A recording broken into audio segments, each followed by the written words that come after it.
well with 5, 4, 3, 2, 1, live. Welcome back to What the Fuck is SRE, a conference about SRE from SREs and for companies who are using SRE.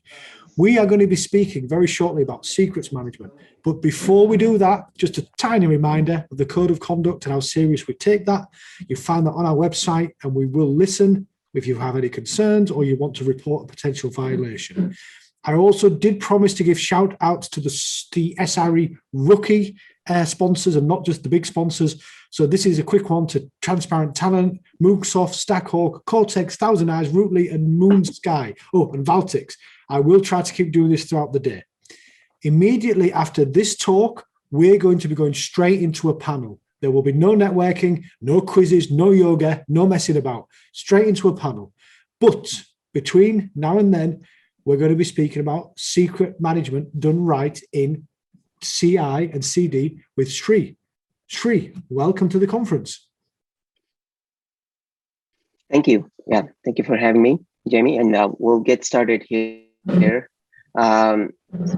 So my name is Sri Aradhyula. I'm a senior technical lead at Cisco's Emerging Technology Incubation team. I'm responsible for designing and developing multi-cloud, multi-tenanted cloud platform that hosts several of our emerging incubation projects. I'm passionate about cloud-native technologies, CI/CD pipelines, security, how to secure them, and the overall Kubernetes ecosystem. I have my contact below if you want to reach out to me. What we'll do is in this presentation, you'll expect interactive session with some Slido surveys and polls. We'll do some basics of what secrets management is all about in CI/CD pipelines. I'll share some best practices from doing secrets management in multiple production level SRE teams, and what are the common pitfalls. We'll walk through some examples and take question and answers from the audience. Without further ado, we'll ask the audience if you want to log on to your Slido and put in the code 274957 and tell us how you manage your secrets today.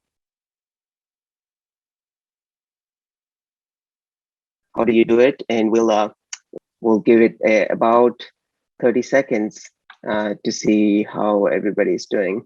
So this is to just gauge where everyone is at from the point of view of how you manage secrets today, what type of CI/CD infrastructure do you use. I'm getting a little bit of a response here. Let's see what kind of responses we get. We'll give it about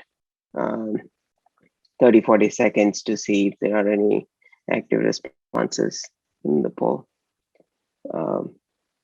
You can also use the QR code to generate it. So yeah, there you go. There is GitHub secrets. There is HashiCorp Vault. Pretty much expected.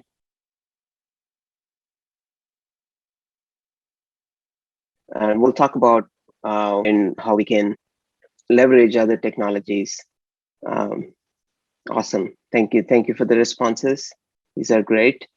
I think predominantly a lot of the folks in the SRE community use HashiCorp Vault, sealed secrets. It's great. Yep, I see some, no pun intended, clear text in Git. Very cool. I think I've used several multi-cloud solutions as well, so it's good to see the responses. So we'll skip on over to how we can take some of these responses and how we can tie that back to what we're talking about today. So what's the big deal about secrets management in DevSecOps? So DevSecOps is a newly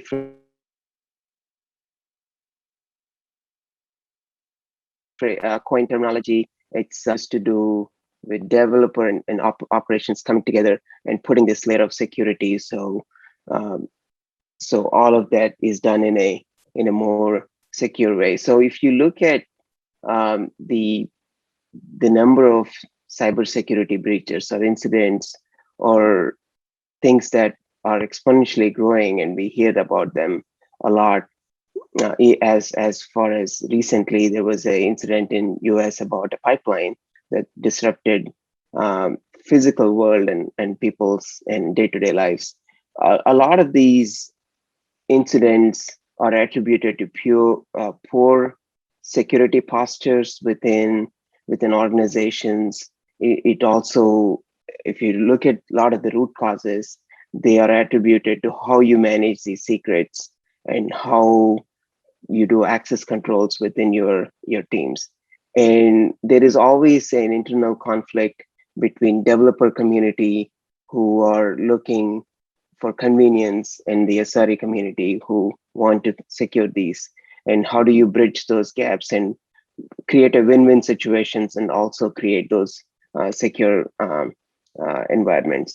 So before we walk through some of those best practices that I've gathered over a period of time, I wanted to walk through some basics and what is a secret and what is not a secret.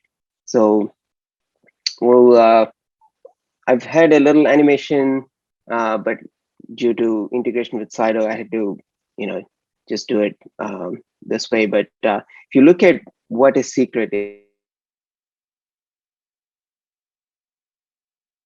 is, if as something that is kept from the knowledge of others, it's shared confidentially with other team members, but it is kept secret from. It is not something that is in plain text in your Git repository.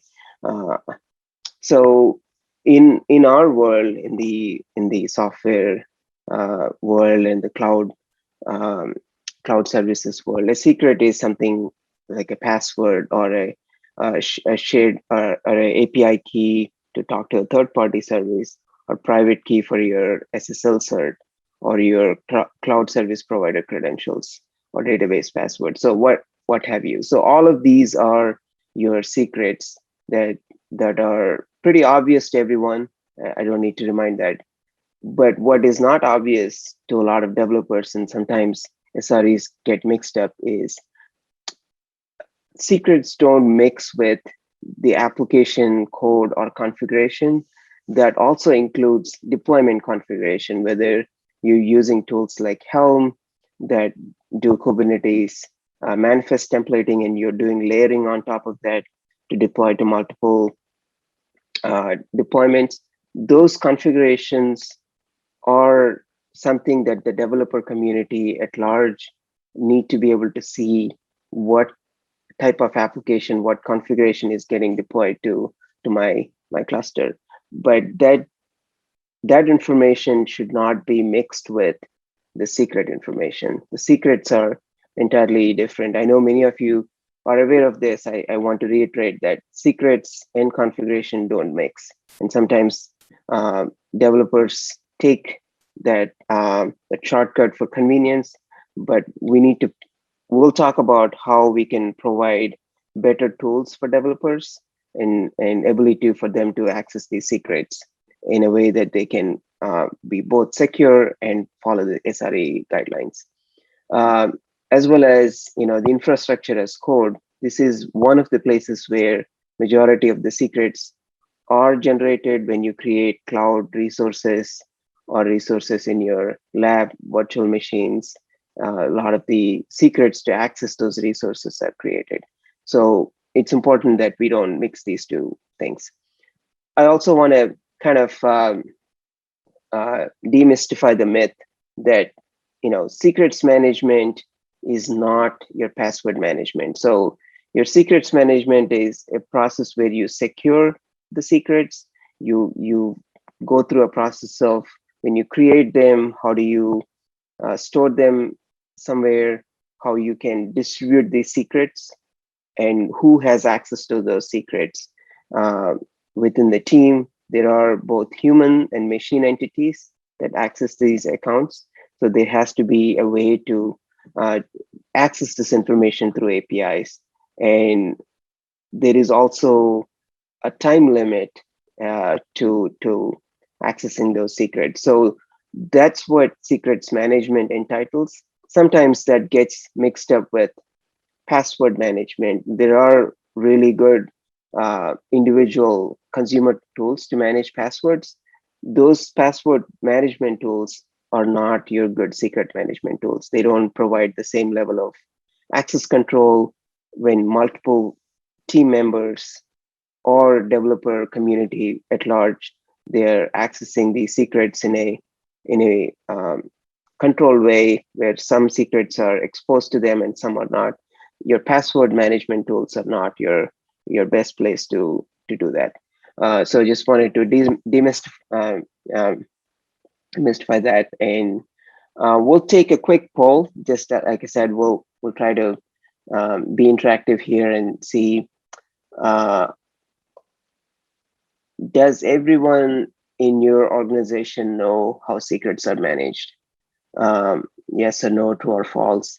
Um, this is an important way to understand how where you are at in terms of your organization, uh, because a lot of times the developer community or the senior management, they don't understand in terms of how the secrets are managed or how to separate your environments from dev to prod to staging, etc. And your developer community at large doesn't have visibility in terms of which secret is getting deployed to which stage.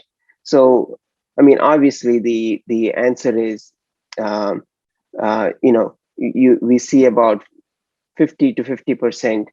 Do they need to know how secrets are managed? And we will talk about why this is important, um, because as we walk through our journeys of pitfalls, um, the ability to know where the secrets are created, stored, distributed are essential to understanding how the deployments are done and who has access to what, and if there are any security incidents or any unfortunate things, there is a good plan to mitigate them, and how to rotate those secrets and revoke them, etc.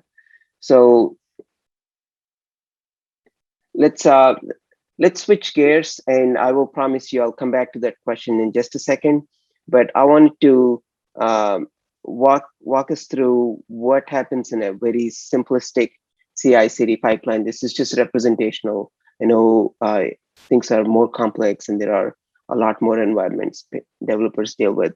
What I wanted to represent here is, um, as a developer, they're involved with talking to a source version control repository. They're getting tokens from those, whether it's GitHub or GitLab, or you're using your local enterprise um, GitHub where you're setting up SSH keys, etc.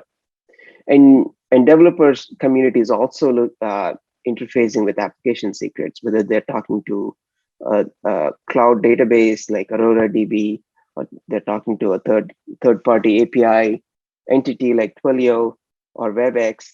They are interfacing with secrets when they're developing their application, and they are interfacing with this version control. And when they do code reviews, they also interface with that tool. As your CI tool, it could be your Jenkins tool or your Circle CI or otherwise. There are also secrets in the CI tool that interface with the version control. It also talks to a container service to publish any containers in your cloud credentials, and it also has to deal with application secrets. Where if it's in the way of deploying those applications um, into the Kubernetes clusters or other deployment entities. We'll talk about the CD in just a second, but here what's important to note is there are different ways of deploying secrets into clusters, and that is slightly out of scope of this. But what we'll cover here is in terms of uh, how do we secure them, and how do we create that separation from different stages. So what I wanted to really emphasize and impress upon you is, how do we make secrets management center of your CI/CD universe? From the previous slide, you can imagine that everywhere the developer to code review to the CI tool, and once the containers get published and deployed, secrets are touched everywhere. There is a path for secrets that flows, whether the CI tool is retrieving them to push the containers, or it's retrieving cloud credentials to deploy the containers to a Kubernetes cluster, or it's retrieving the database credentials to do migration. There is just a lot of exchange of secrets and just-in-time information. In order for the CI/CD pipelines to be successful and to have a secure way and to create that separation of your development, staging, and production environments, my vision of this is to have secrets management as the center of your CI/CD. How do we do that? So let's talk about the different stages in the secrets management. If you look at what secrets go through and how they are accessed and retrieved, there are about 7 stages. You can, this is not an exhaustive list, but you have the inception or the creation of those secrets, whether you are creating new cloud resources, as we talked about earlier. These are third-party accounts that are generated when you subscribe to a certain entity. Like we talked about some examples like Twilio or SendGrid or your WebEx or other API entities. And once you create those secrets, you need to be able to store them. And typically, as we talked in the past, in the early part of the question, what secrets management tool you use, a lot of times in the developer community or in SREs, the pre-secrets management tools, a lot of times people will put them in Git using GPG keys or other tools, but there is no access control to some of those things. There is no fine-grained access control. And to be able to distribute these secrets just in time and also for only specific type of jobs, there was not an easy way to do that. And also we'll talk about access control, both from a developer point of view and SRE point of view. And how do we do secrets rotation in a much more dynamic way. And we'll talk about a little bit about revocation and audit, although that's barely touched in this presentation. So in terms of storage, we just talked about how some of these secrets are generated and created, just like any GitOps workflow. You can imagine that a developer is creating, let's say, their Terraform code. They're creating some of these cloud resources. They need to be able to seed these, let's say they're creating a database in this instance. They need to seed a master password for the Terraform module to be able to create that resource. So if you imagine, we kind of talked about this a little bit earlier, where do you store your secrets today? I think some of the answers from the past were, okay, we do HashiCorp Vault, or some answers were in all over the place. This is, as a presentation is to the SRE team, we see that a lot of you may have already been using tools like Vault or AWS Secrets Manager, but many times people are still exchanging their, putting their secrets in, whether it's your Apple Notes or OneNote, or they use password managers. the conundrum with that, something like that, is uh, if you don't use a central secret store like Vault, you won't get the fine grain access control for those secrets. You won't be able to provide a API access to human to machine entities, and your secrets are scattered all over the place. You have some in version control, some of them in your spreadsheets, some of those are in your databases, and there is no audit trail to any of that. So as SREs and if the security incidents do happen, when they do, you need to have an audit trail of who had the access to the secrets, which how do we revoke the tokens that were generated out of those that have access to this specific secret path, etc. So I think the other pitfall that I've seen commonly is to have some of these secrets, let's say in your favorite CI/CD tool. The again, the problem with some of that, um, having your secrets in your CI/CD tool is the same pitfall we talked about with spreadsheets and plain text. It's hard to know who has access to that secret, and also the audit trail and the granularity of that secret. So this is a major security exposure. The recommendation here is to use a central secrets management tool like HashiCorp Vault, and it provides both access control as well as namespace separation for your developer community and various projects that you would be using. So in the interest of time, I will go a little bit faster. Uh, we, you know, this is very, very common. What I wanted to emphasize here is there are plain text application knobs like we talked about in configuration. There are application secrets. And it's important that the developer community don't mix these. And as SRE teams, we kind of emphasize that the configuration is plain text and it's available to the developers to see for every step of these, every stage of the deployment. And secrets are something that they have access to developer secrets through a central access store like Vault, but they won't have access to other stages like your pre-prod, like staging or production environment. So it's important to have that differentiation. And the question now we're posing here is, should developers have access to these secret management tools? Because typically the developers are looking at convenience over, security, and there is always this question about, do I need to use this tool to retrieve my secrets, and or do I just put my secrets in a text file in my environment variables and use it?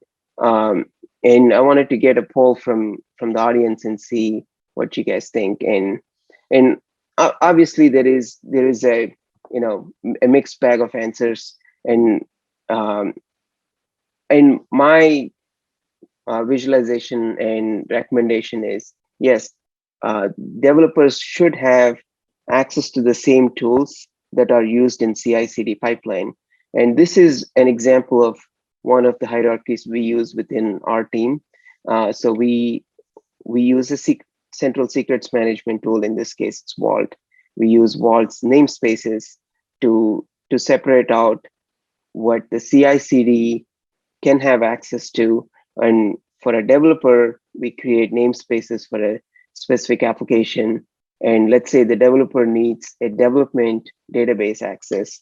Their workflow still involves retrieving that secret from our central store, in this case, Vault, whether it's a database or Redis, etc. And the pipeline in our pipeline stage uses the same mechanism, but it uses a different access token to retrieve the staging, or in the case of production secret. The advantage with that is your developer workflow and your CI/CD workflow is the same, and your developers are not opaque to the process of how these secrets are generated and stored. They have a visual of how it is done in their developer workflow, and that gives confidence that the CI/CD tools do the same. Like I said, I wanted to emphasize that provide the access to the same secret stores, and definitely have a narrowest ACL to reduce the blast radius in terms of accessing these secrets. I think we've kind of already talked about it. What I wanted to, in the interest of time, I'll skip this poll. What I wanted to emphasize and impress upon you is go beyond the static password rotation. Use dynamic cloud credentials. This has been extremely valuable for our team. HashiCorp Vault especially provides different cloud provider engines that you can generate credentials on the fly and do a specific job and you can expire the TTL for that credential. And you can still maintain the audit trail. You can maintain your password rotation and revocation. And this creates an automated way to do rotation and revocation. This is one of the biggest pain points in maintaining the security posture within your SRE organization. Using dynamic, just-in-time cloud credentials is a lot more powerful with automation than using long-lived static credentials. Again, this is another pitfall that I wanted to highlight, is use tools like OpenID connectors or LDAP with your secrets management tool. Don't use long-lived tokens for developer community. As people move in and out of teams or leave the company, so that the LDAP server can remove access to that individual rather than hard built tokens. So I wanted to leave you with some takeaways and leave enough time, if I can, for questions, if it's possible. So obviously, make secrets management your center of your universe. Be paranoid about secrets management, how you distribute them, who can access and how they can access them. Definitely have narrow access controls, and have a developer motion to distribute secrets and share them. Don't shut them out, and develop the culture of retrieving and distributing secrets using a tool like Vault. So with that, I'm going to see if there are any quick questions. Carrie, if I can take a couple of quick questions. Sri, thank you very much. That was awesome. Don't worry about time. You've done a really, really good job with time there. So we have enough time for one or two questions, a couple of announcements before we go into the panel in 7 minutes. So any questions, Carrie? We don't have any questions at the moment. If anyone has any, please feel free to share. It'll be great to get some more info from Sri. Do you have any announcements for us, Jamie? No, I don't actually, but Sri, you did switch your slider on. Did any questions come in via that? Oh, yeah, that's a good point. Yeah, I can go back and check. Let me see.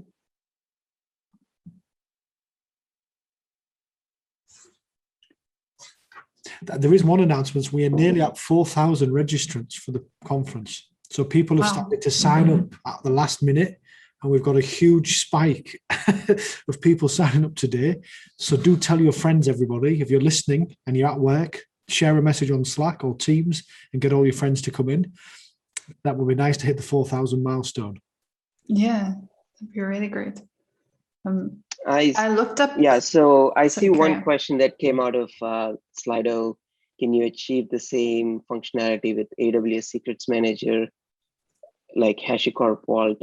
I think I have used Secrets Managers sparingly. I will take that question, and I don't know if there is a way to share back to the audience, but I'll see if I can do some research. But my level of usage of Secrets Manager for AWS is smaller, but HashiCorp Vault does have all the features that we talked about.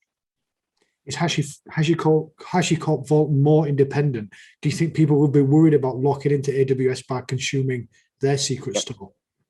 That's true. And especially for multi-cloud, that's a great point, Jamie. Yeah. Right. Any more questions on your side, Carrie? Yeah, we've had a couple questions stream in. Someone has asked how do you avoid vendor lock-in with secrets management? Yeah, I think definitely use open source tools. I think we just talked about HashiCorp Vault. They do have an open source version of their utility, although the number of features that you miss out from the enterprise version is very limited.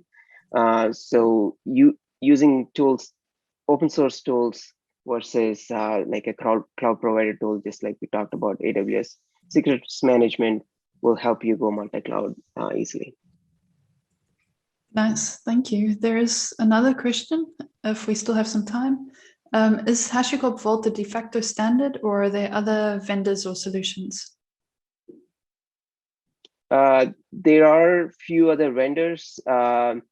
I think as I was doing some research for my presentation, I found that there is Beyond Trust has some solutions, and there is another company that slips my name. I think it's called Actron System. I think there are a few other vendors, and Jamie, if you know any others, you can do a shout out. But I think Vault is something that I've used for several years. It's pretty popular in the community. I don't know any vendors, Thank actually. you. This is not my area of expertise. All I know is that our customers and our friends in the community, they're terrified of getting locked into one specific cloud. So mobility across the clouds is really important for our customers, especially the bigger ones. Right, on that note then, I would like to thank you, Sri. And we're going to take a tiny break before the panel comes back, because we're going to play the video, exit and all of that. Thank you, Carrie, for the questions. Thank you, Sri. You can join the Bredlo platform, Sri, and people will be asking questions and following up. And of course, your video will be available later. We'll see you all back here in 3 minutes. See you then. Thanks. Bye.